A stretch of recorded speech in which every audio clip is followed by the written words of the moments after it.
last week, a most notable development, and the first of its kind, in fact, development took place when Viacom18 went ahead and bought the rights for the upcoming Women's Premier League. The BCCI has called it the WPL, Women's Premier League. Officially, that's the name.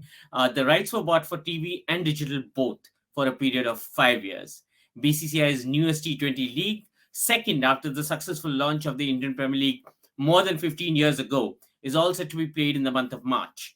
Established IPL franchisees such as Mumbai Indians, Royal Challengers Bangalore, Delhi Capitals, they've all bought franchisees here, among other investors.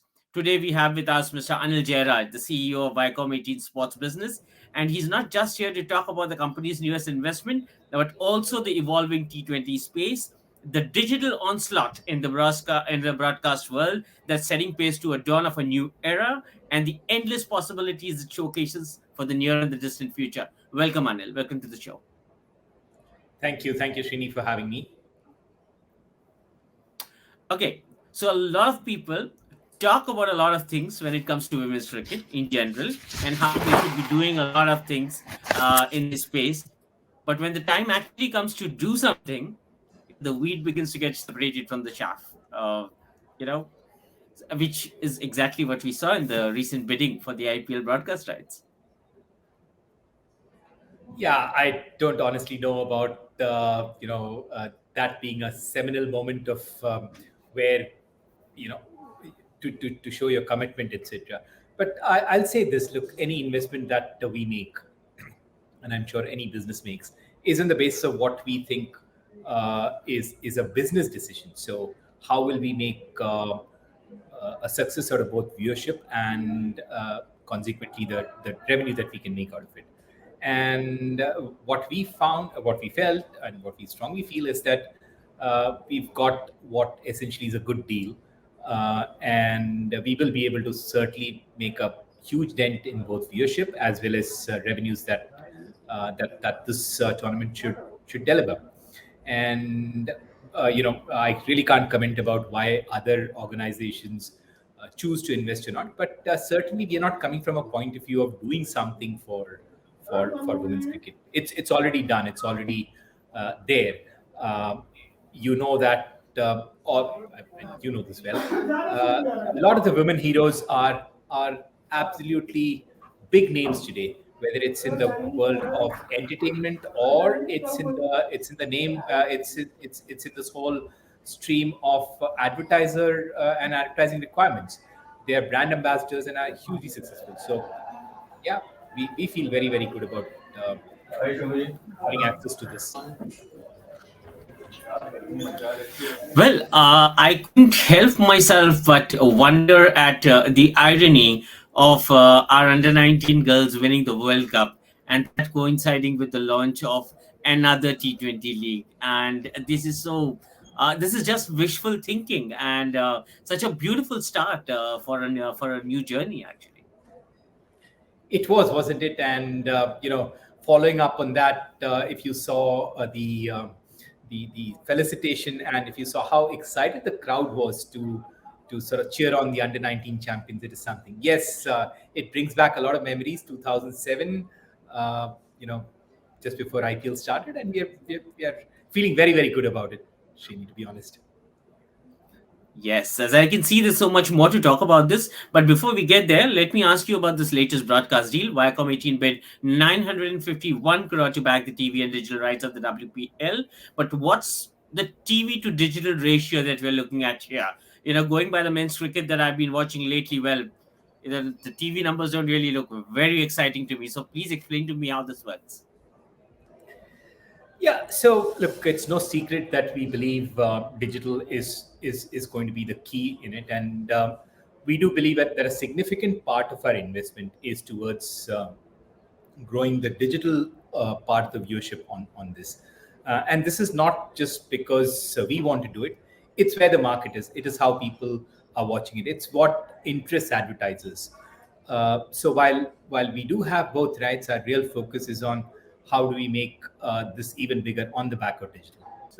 So, one more thing, and this I'd like to talk about this, so that our viewers have a bit of clarity. And that digital doesn't really mean that you're going to have to watch your sports on laptops and notebooks and iPads and mobile phones, yeah, right? I mean, TV with or without HDMI is also digital. It's not necessary that you're going to have to sit in front of smart TV to watch your matches. There seems to be this misconception largely. So if you can clear that. Yeah, so digital essentially is about not only mobile phones and laptops, as you say, but it's also about connected TVs. And connected TVs, is the top end of the TV viewing audience, and they're all digitally connected, and that is what digital is. The growth of connected TVs in the last couple of years has been phenomenal, and this has come at the cost of typical old gen high definition sort of viewing. Uh, if you now look at India, there is possibly three parts. The top end of connected TVs, which is actually growing really, really fast. At last count, about 25, 30 million households have access to it, which makes it about 75 to 100 million consumers. High definition is a fairly minuscule one. If I remember the numbers right, only less than 10 million people actually consume high definition sports on television. So in that sense, connected TV is likely to be much, much bigger. So that's the top end.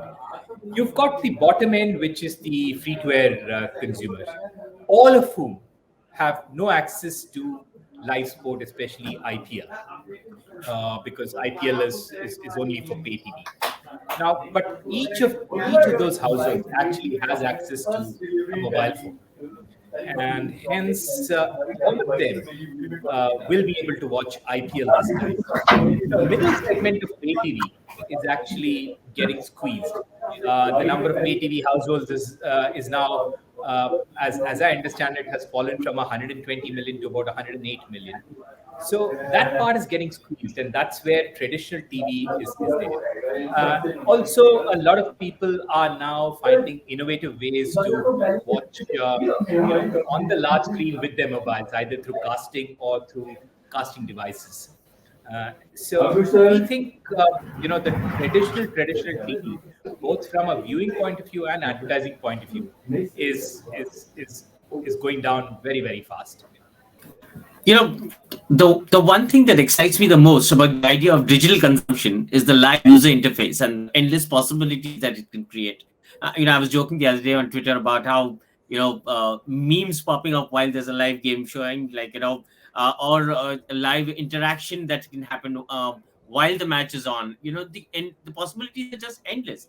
And once an experience like this begins to happen in live sport, how difficult you think is it for a consumer to go back to you know um, uh, like the same appointment viewing on television, which I think is a concept that it's gradually disintegrating further.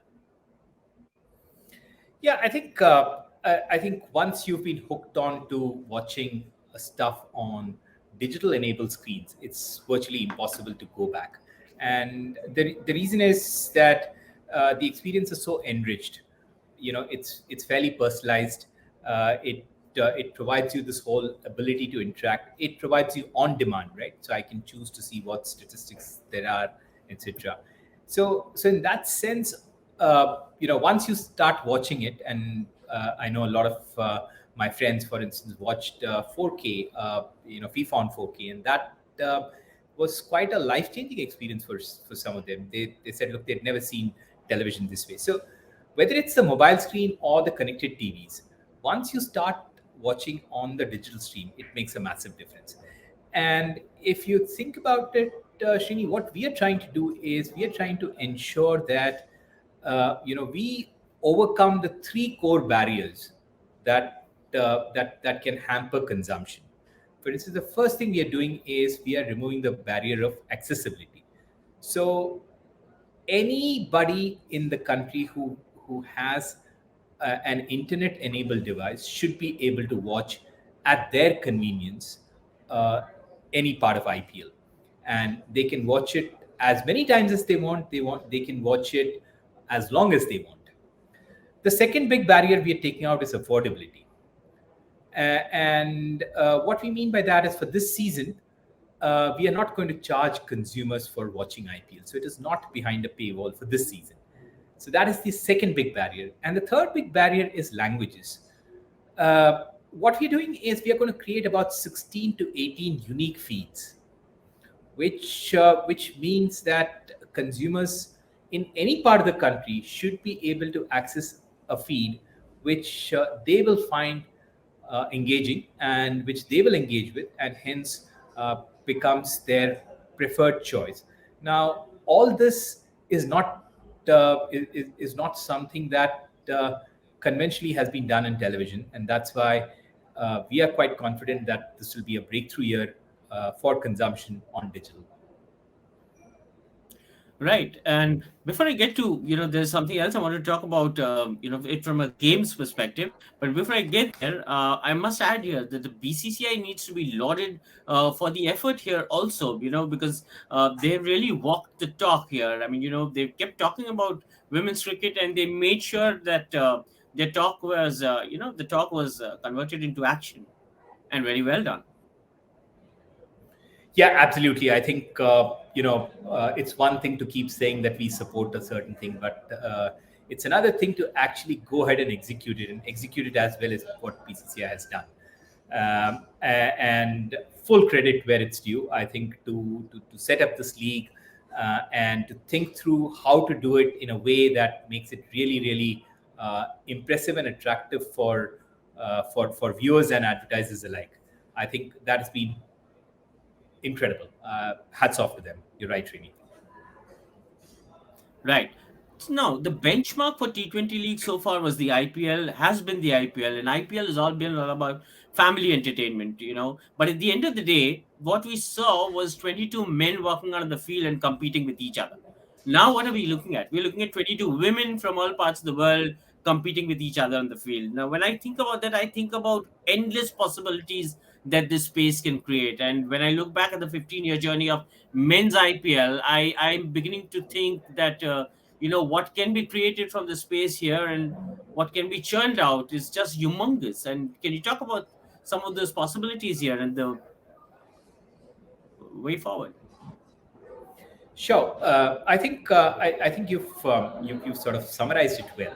Look, I think what we are quite keen to do is to create, in conjunction with BCCI, uh, essentially what is a new sport. We don't want just it to become the female version of something.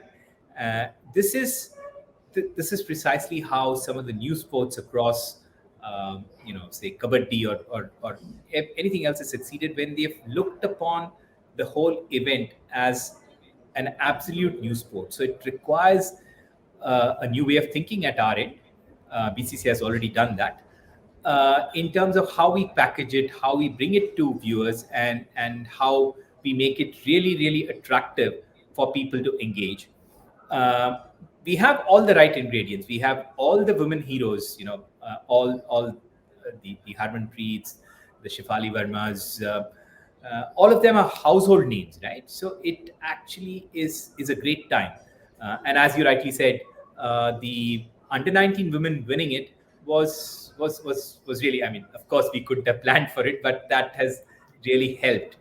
Now it's entirely up to us. How do we do a great job of it, so that 15 years from now, somebody's having this conversation saying, "Look, when IPL started, this happened," and similarly have this conversation around when WPL started, this is what happened, and we are feeling pretty confident about it. Right.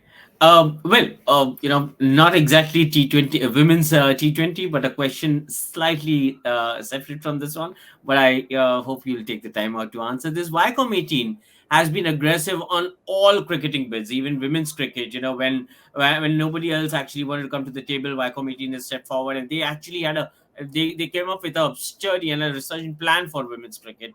But you all categorically stayed away from the ICC. From what I understand, you all just participated in the process for the sake of courtesy. Or at least that's how it appeared. Am I looking at this correctly? And I'd like your perspective on it. So look, when we when you use the word aggressive, it's actually based upon a sound business case. So we are very clear that, look, anything that makes business sense, which is it should add to our